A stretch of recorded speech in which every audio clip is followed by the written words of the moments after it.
This next session is with Leila Hormozi, who is the co-CEO of Acquisition.com. This is from the Leveling Up Founders private event that I did in Los Angeles. Hope you enjoy it. Let me know what you think. I wanted to start very generally and broadly because I know you can speak to it. You've scaled and are continuing to scale many businesses. What's involved in that? Where do you start? How did you start?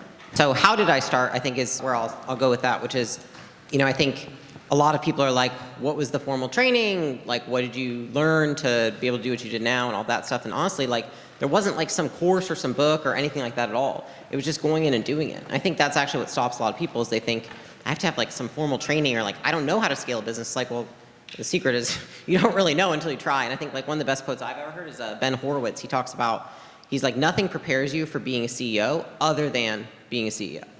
And I think I've always just applied that to anything I've done. And so that's how I actually got into it, was just doing it. I was 23. We had a team of 120 people. And I had never managed anybody before that. I'd never done anything. And I think it was just a lot of breaking of beliefs, because I think a lot of times it's people think, I have to have the belief in order to do something. I didn't believe that I was going to be able to run a team, to build a team, to scale a company, to build something huge at that age. But I did it. And so I think a lot of times you actually succeed despite the things that you believe, but then you believe the things after, once you've accumulated the evidence for it. Okay, wow, that's a really different perspective than everything I've heard. Yeah, I want to start with how you hire, your hiring process, because I feel like that's a question that we get a lot. What do you look for in people, and then how do you test that? I think in terms of what you look for in people, it has to be something that's congruent with your company. So somebody that's going to be good for my company may not be good for your company, and vice versa, right? And so I think a lot of the times when you're trying to figure out what to look for, that starts with the super soft stuff that nobody ever wants to talk about, which is what are your core values? What's the vision of your company? What's the mission you're on? Because I'll give a good example. Everyone in this room, if you focus on your brand, people are why do you like doing social media content? I'm because I want to attract the best talent. That's what I'm thinking of when I'm putting stuff out there. I'm how do I get the best portfolio companies and the best employees who share my brand, right? They share my values, because that's what I see as brand. At least, I wasn't there for the whole talk, but I love a lot of it, and I love that you can also utilize it to attract people who are like you. And so I think a lot of the times, if you're thinking about who to hire, a huge way to leverage your brand is that you can leverage it to attract people who are on the same mission. A lot of times I talk about this, which is if you have a vision that's so big for yourself, all these people, they see that, and they can see that their vision can fit inside of it. And I think that that's the biggest thing for me is I want people who, when I meet them and I talk to them, I know that they could fit in my company because their vision for themselves and their career is able to fit within mine. And if it's not, I'll tell them, and I'll be that's not going to work here. I had a guy that literally it was a week ago, and he is the number 2 at a really big company, and he really wanted to work with us. And I was I'm just being really real. Right now, your vision doesn't fit here. There's no spot for it. And you may be a culture fit, and we may have all the values, but where you want to go, which is he basically wants to be the number 1 in a company, this company's not ready for right now, nor are you the person I would pick for it. So it's just one of those things. So then what's your greater vision, and also Alex's greater vision, and then how do you guys come together on that? Because you work together, you're co-CEOs. Yeah. Both of us, our vision has changed over time. So, I think when we first started, it was let's not be broke. We can start there. Let's not go bankrupt. But both of us have both been always really ambitious people. And so I think in terms of, the vision for Acquisition.com, we want to take it to a $10 billion company, not because we desire the money or anything like that, because it's not going to make us happier. It's about who we become along the way and being an example of what's possible. So I would love to show people this is possible to do. And I think that there's just not enough examples of that out there, and there's not enough people that are on a mission like that are actually sharing it with the world. And that's also not something I'm comfortable with. I would much rather, in many ways, just be in a little hole and not show anyone anything, because it's much less distracting, there's a lot of upside to that. But we did that for 6 years, and I also see the upside to sharing it. And I think that you can make way more of an impact on the world if you do that. And so I think for us, it's being able to document and share the best practices of building the world-class businesses that build Acquisition.com.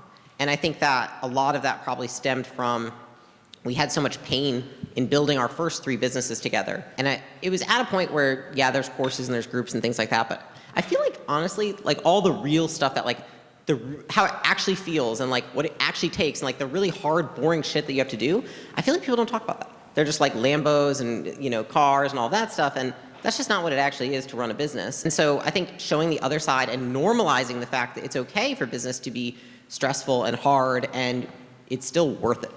The common denominators in terms of challenges that you see in these businesses over and over again. Yeah. Honestly, I think it always comes down to the people stuff. And the reason that it comes down to the people stuff is because that's the stuff that triggers us emotionally most of the time. It's having the hard conversations with people, firing family members, firing people that are our best friends, firing people that have been there since day one, having to bring in top talent that intimidates you, that could be better than you, that could, be a key person and then eventually leave. Like, those things are the hardest. Owning up to bad decisions that you make as a founder. And I think all of those things, plus all of the boring shit, like, it's funny because I make these videos, people are like, oh, Leila, operations, et cetera. I'm like, dude, I fucking hated this shit. And like, it's funny because people are like, oh, she must be, I was in sales. Like, I learned this because it was what was required to build an amazing company. And I think that's what a lot of people get lost upon. They're like, you must love it and stuff. I'm like, I love it now because I'm really good at it. But I didn't love it at first. Like, learning how to really conduct a meaningful meeting, reading 5 books on how to run a meeting, it sounds like so lost upon people. They're like, that's not necessary. I'm like, well, if most companies are comprised, most of the time that people are spending in a company is in meetings, shouldn't you know how to fucking run one? And so it's just like obvious stuff like that. I think that's the boring stuff. And then I think the hard stuff is the emotional side to it, which is just the conversations with people and such, which I think anyone can build a business that can make money, but they will get stuck where the emotional constraints are for them. So like, you can build a business, it can be profitable, but then say you have somebody who's in your company that you've hired, and then a year in, they're not the right person, and you just continue to let them to be in that role. Maybe they're in sales, and maybe they're really low closing percentage now, but you allow them to continue to sit in that role because you don't have the cojones to fire them, because you feel bad, or you feel like it means something about you, or that you're now a bad person because you fired them. And like, because of that, you don't grow your business. It's a simple decision. And so I think those are the things that we would like to bring to light, in that it's all in these micro decisions we make. Like, a lot of the macro is not actually why business fails. It's all in these little micro decisions we make on a daily basis. I want to get into company culture because I hear that all the time. And I heard you say it on another podcast that company culture is crucial. Can you explain what company culture is exactly? Like, how do you define that, and how do you develop a good company culture? Yeah, I mean, I would say that culture's so aligned with brand. Culture is, in my opinion, or how I define it, is the unsaid expectations of behavior in a company. Typically unsaid. You don't want them to be unsaid, but whether accidental or intentional, you have a culture. It's just the unsaid expectations that everyone has of how everyone else will behave. That's how I would define culture. And so I think if you don't build it intentionally, it gets built accidentally, which often isn't in our favor. And that's why I think I try in like my content and the things I say to people to explain it in a way that's not boring as shit. Because there's a lot of good stuff out there about how to do this, but it's like, I mean, the people that are delivering it, they're corporate. And so it's like very bland most of the time. But building a culture, I think, I start with, I was trying to relate this because I think a lot of people that feel like they can't build the people side of business are typically like more of like marketing, brand facing, you know what I mean? And so they have this like belief that they're not the people person. But if you can build a brand and you can build like a cult like following of people that follow you on social media, there's literally no reason why you couldn't build an amazing culture in your workplace. Often there's like some mental block, but it's like, so if you take Russell Brunson's building a cult like following, he talks about there's a charismatic leader, there's an opposing force, and there's a unique mechanism, right? Same thing in a business. And I give this example in one of my content pieces, which is like charismatic leaders in our business are me and Alex. Unique mechanism is the VAM method, which is our value acceleration capital method that we made up, right? It's just the way that we improve businesses, right? That we just made up out of thin air. And then the opposing force is basically like all the old PE firms that want to buy your businesses and basically add no value.